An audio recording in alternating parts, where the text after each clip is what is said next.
Greetings, citizens. Do you know what this mask represents? Do you know who exactly was Guy Fawkes? There is a reason why Hollywood made a movie about him, and it was nothing but propaganda. After watching this following video, you will realize how far they go to control opposition. In the words of Bill Cooper, listen to everyone, read everything, believe nothing unless you can prove it in your own research. So it's implanting a mindset of dissent against the order. What order was the Jesuit order created to destroy? Protestantism. So you have to rebel against Protestantism. One of the most evil movies in the history of Jesuitism is probably V for Vendetta. Now in this movie, they have this masked man, because he was injured, severely injured in a fire, so he went through the fires of affliction. It is a skit of the Jesuits and the gunpowder plot, where they wanted to blow up the British Parliament and King James. Now, again, whether it's a false flag and it's a double false flag or a triple false flag, let's not go into it, but British Parliament was that bastion of Protestantism that had banned Jesuitism and the mindset of Jesuitism and was the protecting factor of Protestantism. So it was the ultimate enemy. It had to be destroyed. And Guy Fawkes and 6 Jesuits wanted to blow up the British Parliament and the King, thus ridding the world of the menace of Protestantism. Now, the mask is the face of Guy Fawkes, who was sentenced to death and martyred. But in the movie, constantly, you are reminded that this story may never be forgotten. This man was not a villain, this man is a hero. Now, just in history alone, they've managed to do that, because every year on exactly the same date when he tried to blow it up, they celebrate Guy Fawkes.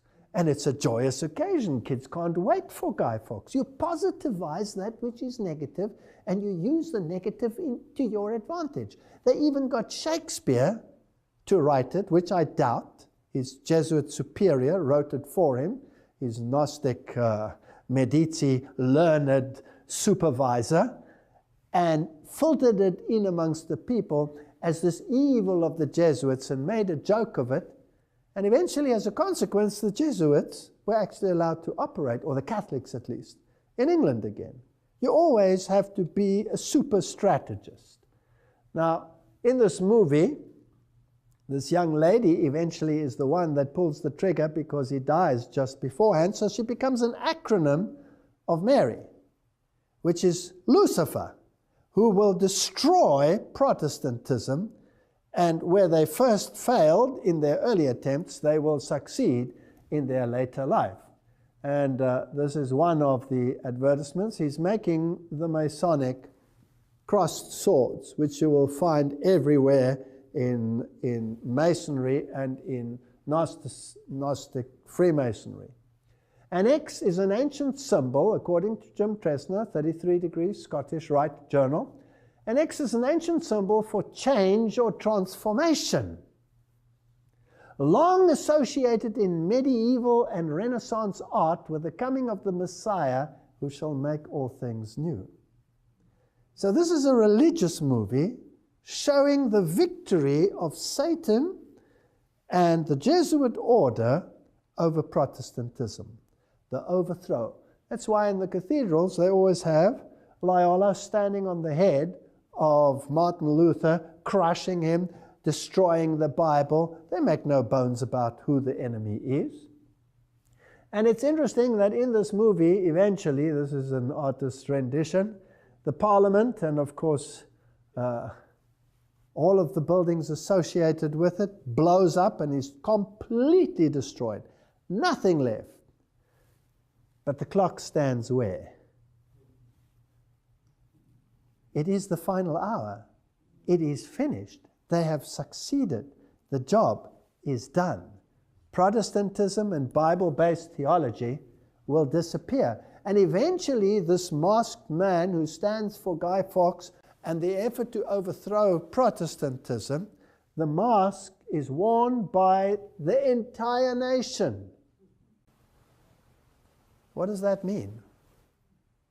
It means that the entire nation, through time, has been indoctrinated to have the same character and mold and thinking as they had. When the Bible tells us about the face of God, Moses was not to see the face of God. He conceived me from behind, because nobody can see the face of God and live. So I'll hide you in the cleft of a rock and I'll cover you with my hand.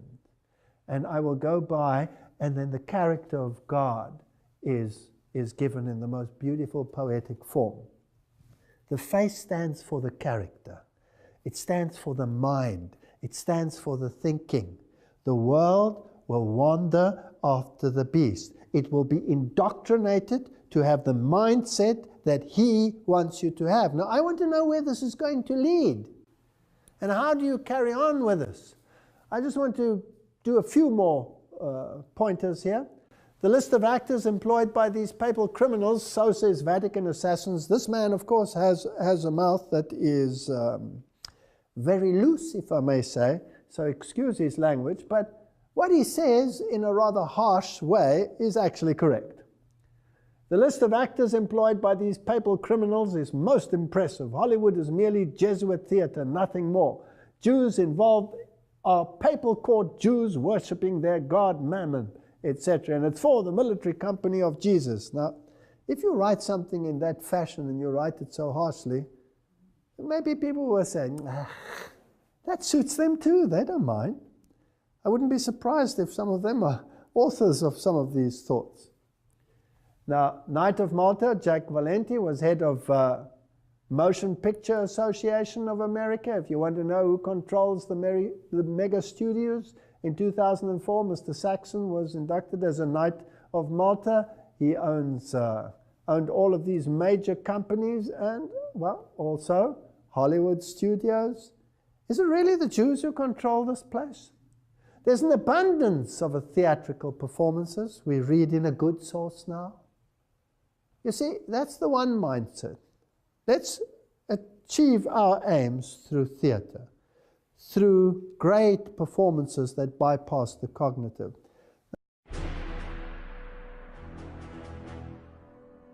But by far, the most nefarious conspiracy the Jesuits set forth during the Middle Ages was the Gunpowder Plot of 1605.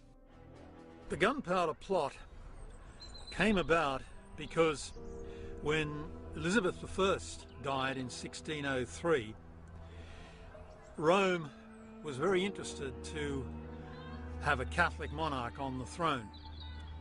And the Pope at the time sent the Jesuit provincial Father Henry Garnet of England 2 bulls which set out this strategy and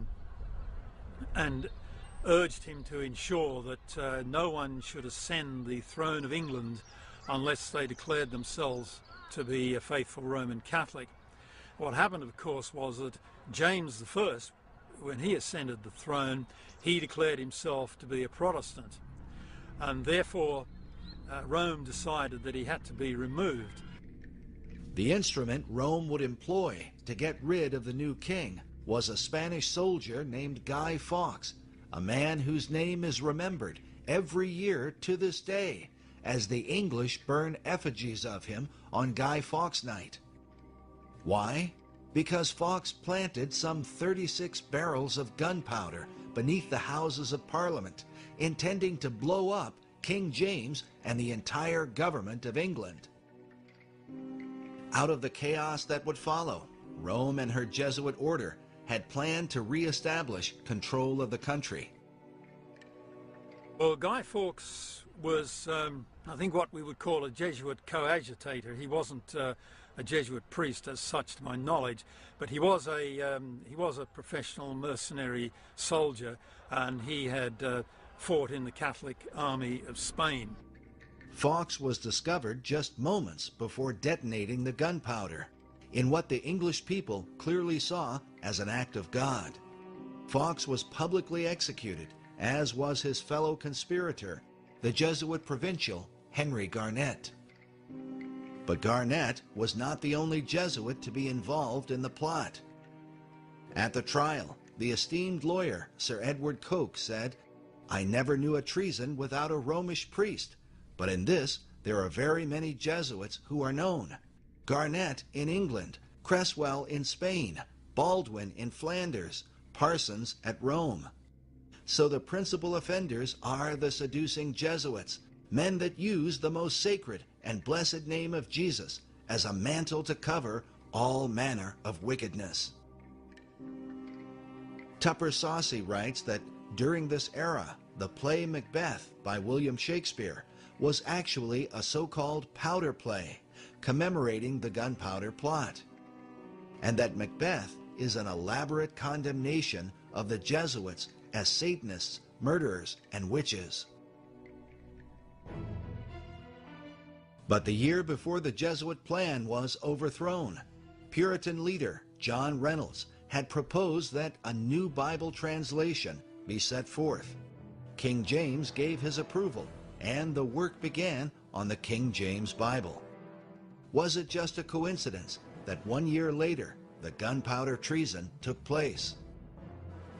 Certainly an expected outcome of a successful plot would be that all work on the new Bible translation, which was taking place at that time, it started in 1604, that all that work would be terminated, and terminated permanently. There's no doubt in my mind that that is what the Jesuits intended as well.